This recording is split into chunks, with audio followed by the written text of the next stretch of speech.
समाजवाद के आधारशिला मानते हैं 1934 में रखी गई थी 52वां स्थापना दिवस है, कैसे देख रहे हैं सोशलिस्ट पार्टी के परिदृश्य से?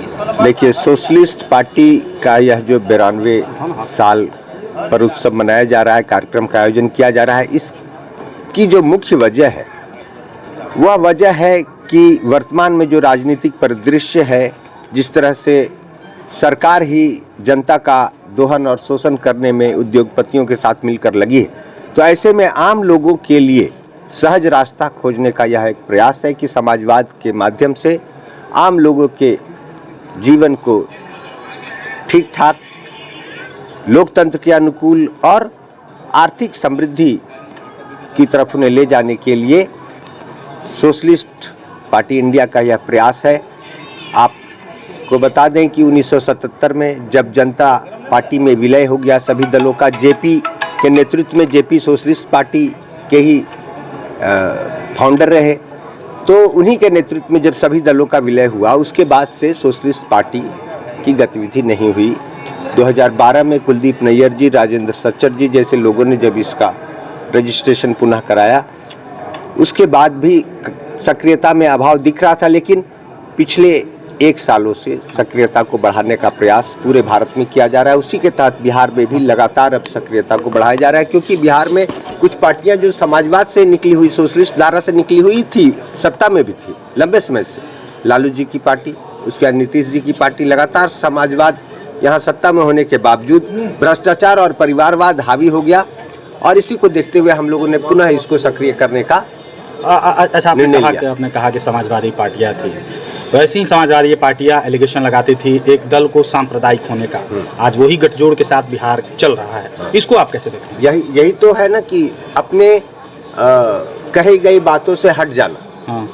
अपनी कही गई बातों से हट जाना, और सबसे पहले तो शुरुआत हुई कि भ्रष्टाचार में समाजवादी यहाँ पार्टी लालू जी की भ्रष्टाचार में डूब गई, उसके बाद परिवारवाद में डूबी लालू जी की पार्टी, और फिर रामविलास जी की पार्टी। रामविलास जी पहली बार लोकसभा का चुनाव सोशलिस्ट पार्टी से ही लड़े थे, और फिर नीतीश जी की पार्टी अब, और उसके बाद किसी भी पार्टी के साथ सांप्रदायिकता जो है, मैं किसी व्यक्ति पर आरोपित नहीं करता, लेकिन सांप्रदायिकता को फैलाने का जो लोग प्रयास करते हैं, लोग को धर्म के नाम पर लड़ाने का प्रयास करते हैं, उसके बाद अगर जाति के नाम पर भी लड़ाने के जो प्रयास किए गए, उसमें भी सोशलिस्ट धारा से जुड़ी पार्टियां भी रही। क्या लगता है आदमी को किसी भी चीजों के जाति धर्म के आधार पर लड़ाना यह गलत है। समाजवाद सभी की समानता में विश्वास रखता है। अच्छा, आपने कहा कि समाजवाद सभी की समानता में विश्वास करता है, लेकिन 2 क्षेत्रीय दलें रही हैं जिनके आइडियोलॉजिकल व्यू रहा है सोशलिज्म का।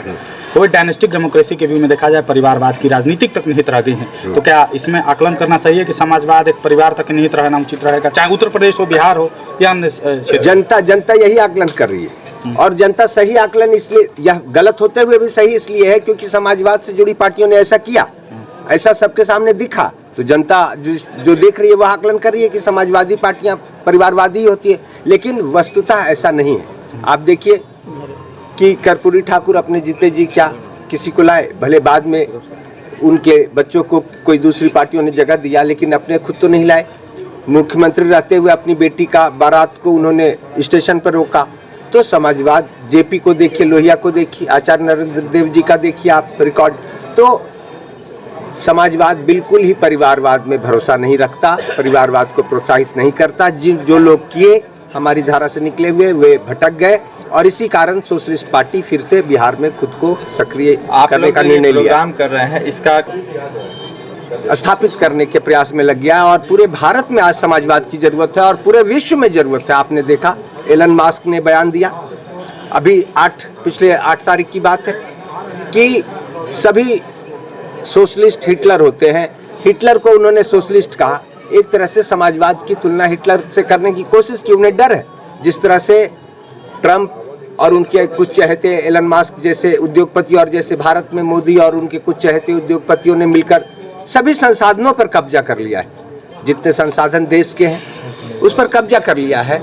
और इससे जब आप आर्थिक केंद्रीकरण कर देंगे तो जनता में तो हाहाकार मचेगा ही ना, महंगाई बढ़ेगी, चीजों की कमी होगी, पूर्ति की कमी होगी। अभी देखिए गैस सिलेंडर के बिना किस तरह का हाहाकार मच रहा है, तो लोग कैसे जिएंगे? तब आप लोग को मजबूर कर रहे हैं कि अब वो छीनने लगे आपसे चीजें, छीनने लगे।